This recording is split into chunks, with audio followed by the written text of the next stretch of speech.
Hello mga ka-Inday ko! Ayan, another day, another entry na naman for today's video, ang inyong Inday Maria.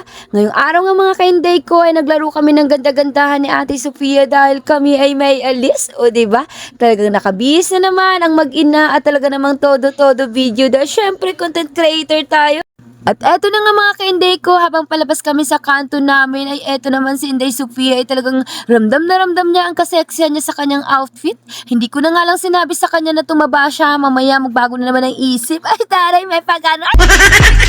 Ngayong bakasyon kasi mga ka-Inday ko, dahil hindi masyadong busy ang inyong Inday Sofia ay talaga namang puro pagkain na pinag-iitindi niya at hindi buhay ng iba. O diba? Ay taray, may pag-ganon.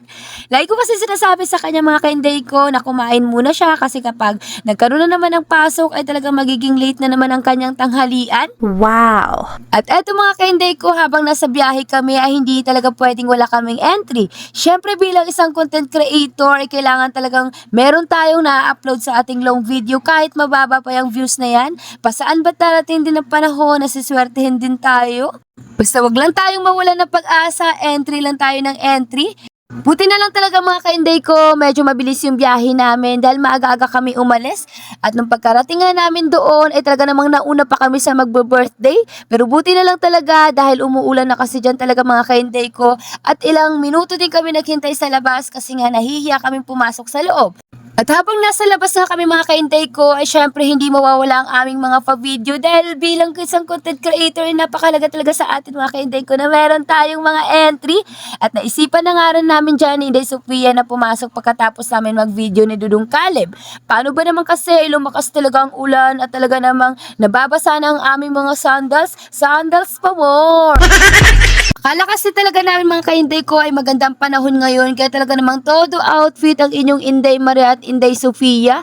Naka-sleeveless pa nga ako dahil talagang feeling ko ay iinit siya. Kaya lang pagdating namin doon sa venue ay napakalamig pala kaya naghanap talaga kami ng pwesto kung saan kami hindi tatamaan ng aircon. O diba? Habang hinihintay nga namin mga ka-Inday ko yung birthday boy ay nakiupo muna kami dito sa loob ng Jollibee. Kahit hindi kami order ay syempre kailangan natin ilaban ang ating pagiging customer. Ay taray, may pag-ganon. Inaantok na nga dyan mga ka-Inday ko si Dudong Caleb kaya inaasar siya ni Inday Sofia para hindi siya makatulog. At nung dumating nga mga ka-Inday ko ang poging birthday boy talagang hindi na kami nagpatumpik-tumpik pa. Nag-video na kami agad at nakipicture na kami sa kanya dahil syempre kapag nag-umpisa na ay nandun na siya sa unahan. At ang pwesto namin mga ka-Inday ko ay nasa dulo. At eto nga pala yung mami ng birthday boy na napakaganda naman talaga ng pinsan ng aking mister. O diba? Nasa lahi talaga ng aking mister ang mga magaganda at pogi. Ay talaga naman. Binuhat na talaga ang kalahian. At swerte nga mga ka-Inday ko yung pwesto namin ay malapit dito sa may pintuan. Kaya nung pumasok na yung birthday boy tsaka yung mami niya ay talaga naman nakuhanan namin ng video. Nakakatuwa lang mga ka-Inday ko kasi simula ng pinanganak itong batang ito ay talaga namang lagi kaming parte sa kanyang birthday celebration. God bless sa'yo, Abdiel, at sa mami mo na talaga naman nagsisipag magtrabaho para maibigay yung mga ganitong bagay na talaga namang super deserve na talagang magmami. At eto na nga mga ka-Inday ko, habang nakaupo ako dun sa dulo ay bigla ba naman akong natawag dahil kasali daw ako sa mga maglalaro. Tawang-tawa nga ako dyan mga ka-Inday ko kasi hindi kami nagkasundo sa group name namin dahil yung isa ay ang sabi niya ay Diwata Group, ako naman ay Diwata Overload. Napiktuhan na talaga mga ka-Inday ko yung utak ko sa kaka-upload ng Diwata Overload ng mga content. Ay talaga naman. Nakakaya lang mga ka-Inday ko kasi nalaman tuloy nila na talagang idol na idol ko si Diwata Overload. Ay talaga naman, my God.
Sino kaya?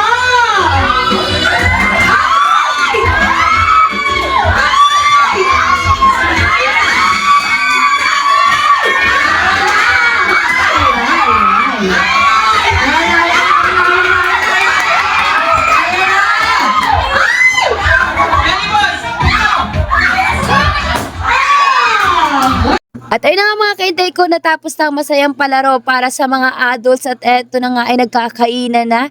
At syempre kapag nagkakainan na pagkatapos ay hindi mapipigilan ang inyong Inday Maria na talagang mag-content na naman ako sa Balutin Mo Ako by Sharon Cuneta. Alam niyo naman talaga mga kaintay ko na bilang isang content creator ay bawat galaw talaga natin ay kailangan meron tayong may entry at may upload para naman ay meron talaga tayong sahurin, o diba? Tawang-tawa nga ako dyan mga kaintay ko sa kalokohan ko dahil syempre habang ginagawa ko yan ay kumakanta pa ako ng Balutin Mo Ako ng iyong pagmamahal. Ay taray, may pagkanon.